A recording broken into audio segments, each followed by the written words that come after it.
Boa noite, prezados alunos do quarto ano B. Primeira aula sobre recurso especial extraordinário em seus detalhamentos. Uma aula inusitada considerando o ambiente virtual. Eu já peço desculpas de antemão, que ainda estou me adaptando com os equipamentos que eu instalei na minha casa para poder passar o melhor de mim e vocês poderem aproveitar ao máximo as aulas que eu falei para vocês durante esse período.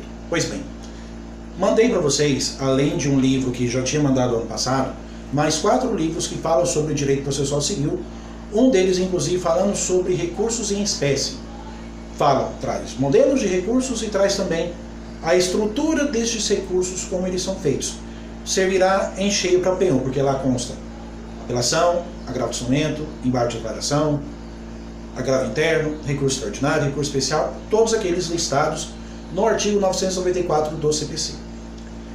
Hoje nós vamos começar a tratar dos recursos extraordinário e especial dentro do CPC, porque a aula passada nós falávamos referentes ao CPC, referentes às considerações iniciais, as peculiaridades que são específicas, privativas daqueles recursos. Como, por exemplo, a questão de não poder alegar fatos nem provas. A matéria obrigatoriamente tem que ser pré-questionada. Eu poderei ajuizar 2 recursos cabíveis contra a apelação, porém direcionados a 2 tribunais distintos e direcionadas às questões, matérias distintas também. Da mesma forma, se são 2 recursos, também serão cabíveis 2 custas, 2 preparos, tanto em nível do tribunal a qual como em nível do tribunal a de quem. Hoje nós vamos começar a tratar a partir dos artigos 1029 a artigo 1041 do CPC. São esses 13 artigos que trazem as condutas mestras do recurso extraordinário em especial. Tomar licença para vocês para ler o artigo 1029. O 1029 ele já começa a tratar das questões que cabem a uma legislação infraconstitucional, ou seja, detalhamentos constantes das matérias. Então o que diz o artigo 1029? O recurso extraordinário e recurso especial, nos casos previstos na Constituição Federal, serão interpostos perante o presidente ou vice-presidente do tribunal recorrido, em petições distintas que conterão. Pois bem, antes de falar dos incisos, é importante mencionar que o próprio caput do 1029 descreve as hipóteses de cabimento do recurso especial extraordinário. Quais são elas? As questões do artigo 102, inciso 3º, e suas 4 alíneas, quando eu falo do recurso extraordinário, e do artigo 105, inciso 3º, quando eu falo do recurso especial, em seus 3 incisos. Daqui descreve também que a petição não é direcionada ao órgão a qual, ou seja, ao relator e à turma que decidiram o recurso de cuja decisão vai ser recorrida ao Tribunal Superior. Eu direciono direto ao presidente ou ao vice-presidente do tribunal. Quem vai determinar se é para o presidente ou para o vice-presidente? Quem vai determinar o regimento interno de cada tribunal. Em Mato Grosso do Sul, a título de exemplo, o recurso que consta, o regimento interno consta que o recurso especial extraordinário caminharão para o vice-presidente do tribunal. Presidente e vice-presidente de tribunais, normalmente eles têm funções meramente administrativas. Eles não fazem parte de câmaras ou turmas. Eles fazem parte, normalmente, de matérias competentes ao tribunal pleno ou ao tribunal especial, daqueles tribunais em que prevê o tribunal, a turma especial, e também as questões administrativas, dentre as quais analisar a admissibilidade dos recursos aos tribunais superiores. Aqui também no caput descreve petições distintas, ou seja, eu quero entrar com o especial, eu quero entrar com o extraordinário. Eu devo entrar com 2 recursos, 2 petições separadas, como havia dito em sala em momento anterior. Petições protocoladas simultaneamente, entretanto, encaminhadas para órgãos jurisdicionais diferentes, tratando de matérias também distintas. E que deve conter esses recursos? O inciso 1º diz a exposição do fato e do direito. Evidentemente, a qualificação do recorrente e do recorrido. Lembrando que a nomenclatura aqui descrita é recorrente, quem ajuiza o recurso, recorrido, contra quem o recurso será ajuizado. Eu devo qualificá-los novamente a despeito de existir essa qualificação exaustivamente dentro do processo. É aquela mesma questão que eu falei para vocês na apelação. Como eu vou inaugurar um tribunal, como eu vou inaugurar uma nova etapa da jurisdição, dessa vez em tribunais superiores, é questão de bom senso qualificar as partes novamente. Vou expor também os fatos e os direitos, ou seja, O que levou a parte a ajuizar o recurso extraordinário especial? Ou um, ou outro, ou ambos. Daí eu vou colocar as hipóteses de cabimento. Se eu for entrar com o extraordinário, tem que colocar alguma das questões referentes ao artigo 102, inciso 3º. Alíneas A, B, C ou D. E no especial, 105, inciso 3º, alíneas A, B ou C. Devo colocar de forma detalhada, demonstrando por A mais B que não alega fatos nem provas. Só vou alegar matéria de direito. O extraordinário, questões de violação de normas constitucionais. E especial, referente a questões de natureza infraconstitucional. Certo? Também no inciso 2º, coloca lá demonstração de cabimento do recurso. Ou seja, para que aquele recurso? Eu consigo demonstrar alguma das hipóteses de cabimento? Consigo. Se eu conseguir, ótimo. Se eu não conseguir, ficará prejudicado o meu recurso. Ou seja, talvez ele nem é aceito, porque eu não consigo demonstrar onde que está o fundamento para ajuizamento do mesmo recurso.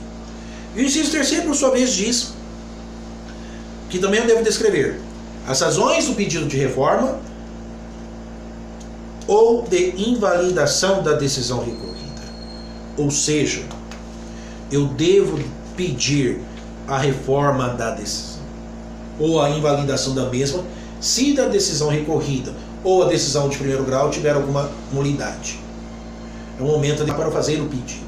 Sempre calcado na lei ou na Constituição, conforme se tratar de recurso especial ou recurso extraordinário. Isso é importante para que nós tenhamos uma certa verificação da admissibilidade destes recursos. Por sua vez, o parágrafo 1º do 1029 descreve sobre a questão do dissídio jurisprudencial. O que seria esse dissídio jurisprudencial? A questão do artigo 105, inciso 3º, linha C. Quando tribunais de diferentes estados ou de diferentes regiões referentes à Justiça Federal decidem de forma diferente e, conforme passado a aula passada, compete aos tribunais superiores a interpretação que servirá de paradigma para todos os tribunais abaixo. Ou seja, a interpretação que o Superior Tribunal de Justiça dá a matérias infraconstitucionais, ou que o Supremo Tribunal Federal dá a matérias constitucionais, essa deve ser seguida em todo o país, por todos os tribunais. E uma das matérias, principalmente no que se diz respeito ao curso especial, é a unificação dos procedimentos em nível país, em nível de justiça brasileira. Quando eu falo de dissídio jurisprudencial, decisões diferentes entre tribunais, o parágrafo 1º descreve algumas exigências. Não adianta só alegar que há divergências. Eu devo demonstrar onde existem as mesmas e também colocando cópias do repositório de jurisprudência. Eu vou ler primeiro para vocês o parágrafo 1º, posteriormente falarei para vocês referente ao que seria esse repositório. Parágrafo 1º. Quando o recurso fundar-se em dissídio jurisprudencial, o recorrente fará prova da divergência com a certidão, cópia da citação do repositório de jurisprudência, oficial ou credenciado, inclusive em mídia eletrônica, em que o versículo publicado acórdão divergente, ou ainda com a reprodução de julgado disponível na rede mundial de computadores, com a indicação da respectiva fonte, devendo-se, em qualquer caso, mencionar as circunstâncias que identifiquem ou assemelhem os casos confrontados. Ou seja, não é uma missão das mais fáceis. Não basta só alegar a divergência. Eu tenho que alegar a divergência e apontar em que ponto essa divergência trará benefícios ou prejuízos para as razões escritas no recurso. Eu devo colocar, por exemplo, jurisprudência do Mato Grosso do Sul, pensa de forma X. Jurisprudência de São Paulo, pensa de forma Y. Devo transcrever os julgamentos e apontar onde estão semelhantes, onde estão divergentes e onde aquela divergência poderá prejudicar o julgamento do meu processo. Tudo bem? Desta feita, eu consigo demonstrar ao Tribunal Superior, primeiramente ao juiz OACO, para permitir a admissibilidade do recurso ao Tribunal Superior e posteriormente ao relator em nível de Superior Tribunal de Justiça, sobre a admissibilidade do recurso baseado em dissídio jurisprudencial. Por sua vez, o parágrafo 2º do 1029 descreve: quando o recurso estiver fundado em dissídio jurisprudencial, é vedado ao tribunal inadmiti-lo com base em fundamento genérico de que as circunstâncias fáticas são diferentes, sem demonstrar a existência de distinção. Foi como eu disse agora. Eu devo demonstrar detalhadamente onde estão essas divergências, sob pena de inadmissibilidade do recurso, ou seja, chegado o primeiro juízo de admissibilidade, o relator negar, o vice-presidente do tribunal negar, o recurso sequer sobe para Brasília.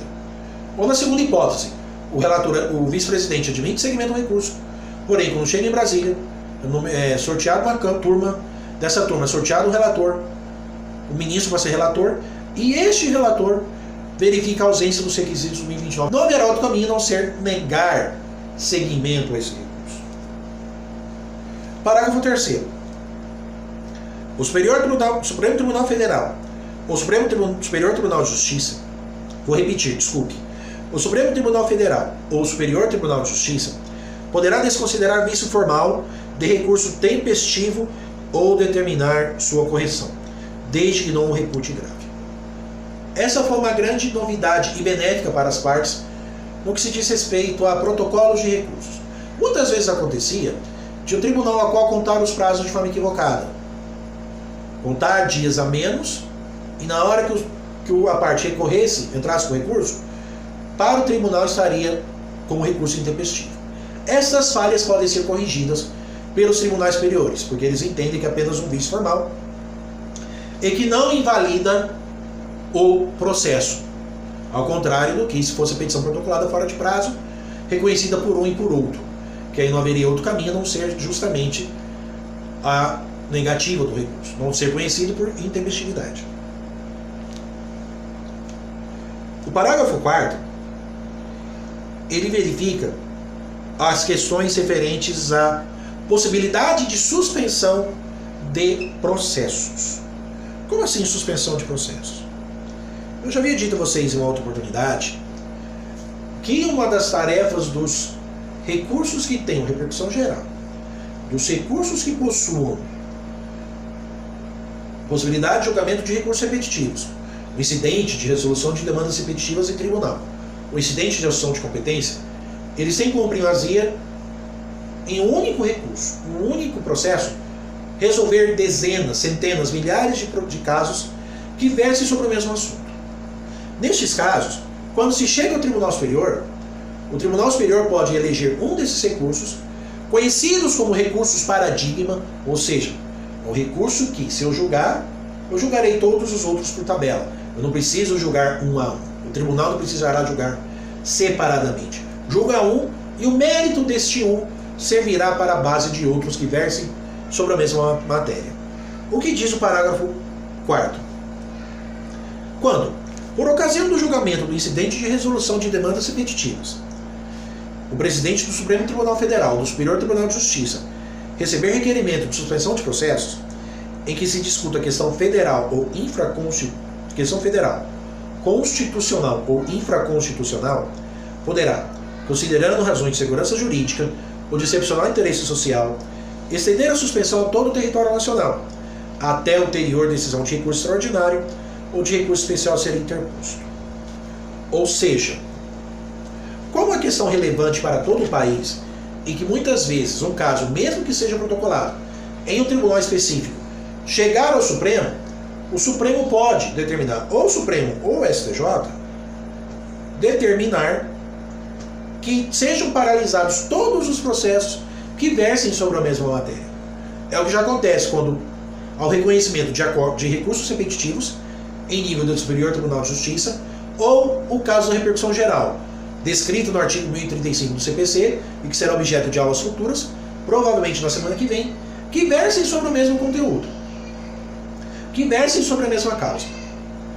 Neste caso, o relator escolhe um para ser julgado e determina a suspensão de todos os outros, até o julgamento deste que foi eleito, entre aspas, para ser julgado.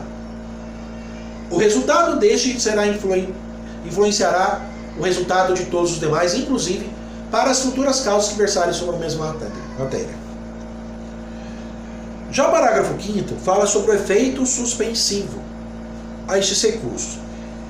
Aqui, eu já havia dito na aula passada a vocês, que o efeito suspensivo, quem concede é o Tribunal Superior.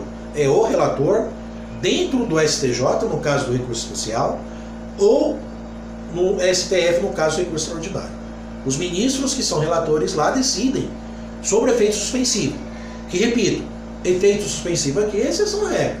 Não é a regra. A regra do duplo efeito é somente na apelação. Para a parte querer um efeito suspensivo é necessário que tenha o requerimento expresso justificando as razões pelas quais o pedido foi feito, sob pena de não conhecimento de forma sumária. O parágrafo 5º, portanto, tem a seguinte redação. O pedido de concessão de efeito suspensivo a recurso extraordinário ou recurso especial poderá ser formulado por requerimento dirigido ao Tribunal Superior respectivo no período compreendido entre a interposição do recurso e sua distribuição, ficando o relator designado por os seus exames para seu exame prevento para julgá-lo. Ou seja, existe um intervalo entre a admissão do recurso ao Tribunal Superior e a chegada deste recurso ao Tribunal, propriamente dito. Com o processo eletrônico é questão de dias, com o processo físico é questão de alguns meses. Você sai, por exemplo, de Campo Grande, entra numa loja e vai para Brasília, ou ia, já que o STJ hoje recebe processos 100% eletrônicos. Hoje basta um clique e o processo é enviado para o Tribunal Superior. É questão de dias para sair de Campo Grande, ir a Brasília, é feita uma nova distribuição para turmas e para ministros, e neste caso, como há um intervalo e o requerimento de suspensão é urgente, eu faço o pedido de suspensão autônomo, ou seja, independente do recurso subir ou não, e já peço para o relator dar efeito suspensivo ao recurso antes mesmo que ele suba. Aí, neste caso, é sorteado o relator previamente, e este relator previamente sorteado julgará o mérito do recurso especial, porque ocorreu o fenômeno da prevenção. O que recebe em primeiro lugar fica prevento em relação aos outros para julgar causas que versem sobre aquele processo que está em suas mãos. Agora, se já tiver sido distribuído o recurso lá no Tribunal Superior, o inciso 2º coloca que vai ser quem vai ter a competência para analisar o efeito específico é a própria pessoa do relator. Vamos lembrar que o artigo 932 descreve inúmeros poderes ao relator, inclusive de negar seguimento, dar seguimento com o julgamento do efeito ativo, considerando as peculiaridades do caso, e também a possibilidade de chamar a parte contrária a contrarrazoar o recurso. No caso especial já foi feito antes de sua subida, e neste caso também determinar o remessa para outros vogais para designar dia para julgamento. Agora, existem situações também em que eu já posso fazer o efeito suspensivo direto ao tribunal a qual. É o que diz o inciso 3º do parágrafo 5º. Ao presidente ou vice-presidente do tribunal local, no caso de um recurso ter sido sobrestado, nos casos do artigo 1037. O que viria a ser o recurso sobrestado? Vamos lembrar que sobrestamento é a suspensão do andamento desse recurso. Quando o tribunal analisa recursos paradigma, o paradigma é analisado, os demais ficam sobrestados. Muitas vezes eles são sobrestados no próprio tribunal de origem. Por quê? Já existe matéria igual dentro dos tribunais superiores sendo julgada, e a determinação é: qualquer processo que verse sobre o mesmo conteúdo deve ser paralisado.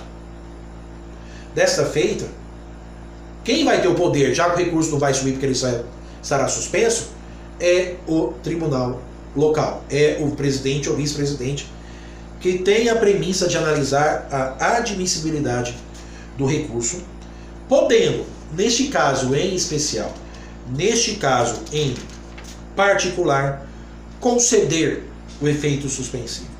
Se não tiver sobrestamento, não caberá ao presidente do tribunal ter esta premissa de analisar o recurso. Eu vou passar para vocês no momento futuro, dentro dos materiais de apoio que eu envio a vocês, alguns enunciados e súmulas que versem sobre o mesmo conteúdo. Tá? Súmulas que, vamos dizer assim, aprimoram o andamento destes recursos. Daí é importante analisá-los de forma conjunta, tanto a questão da lei como a questão das súmulas que versem sobre os assuntos. Embora alguns eu tenha tratado em sala, porém é importante que eu traga esse repositório para os senhores quando for o respectivo estudo da prova. Artigo 1030 descreve sobre o recebimento da petição. Aqui já fala do processamento. Funciona da seguinte forma. Vou mandar para vocês também o fluxograma, mas normalmente funciona. Eu protocolo o recurso, o vice-presidente já dá o prazo de 15 dias para a parte fazer as contrarrazões de recurso. A parte protocola o recurso dentro de 15 dias. Pelo menos tem o direito de fazê-la se ela não quiser fazer. Não haverá sanções pelo seu não cumprimento. Mas, de toda forma, esse prazo é concedido para a parte contrária fazer as contrarrazões. E, posteriormente, o vice-presidente faz o juízo de admissibilidade. O primeiro deles. Mas vamos ver o que diz o artigo 1030. Recebida a petição do recurso pela Secretaria do Tribunal, o recorrido será intimado para apresentar contrarrazões no prazo de 15 dias, fim do qual os autos serão remetidos ao respectivo Tribunal Superior. Essa redação, na verdade, era uma questão de bastante polêmica existente dentro do Código. Eu estava vendo agora uma questão em que o 1030 teve uma nova redação. Por quê? Este artigo que eu estou lendo aqui teve uma alteração significativa em 2016 com a Lei 13.256, em que modificou o CPC no seu período de vacácio. Eu havia dito a vocês certa vez sobre a admissibilidade dos recursos aos tribunais superiores, que antigamente, que no espírito do Código, caberia somente e tão somente ao juízo do Tribunal Superior, o que não é mais verdade. A Lei 13.256 volta com o entendimento anterior do Código 73 para entender que o recurso deve ter um duplo juízo.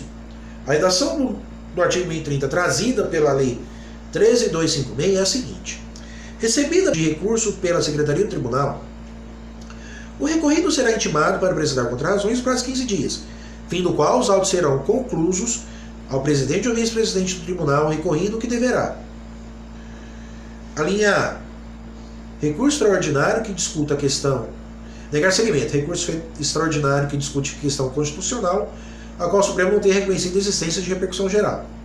E aí ele elenca várias hipóteses. Normalmente, em resumo, o vice-presidente vai analisar.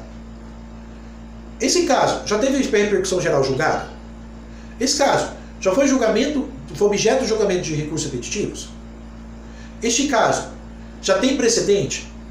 Em sendo positivas essas respostas e contrárias às ideias do recorrente, o vice-presidente nega seguimento ao recurso.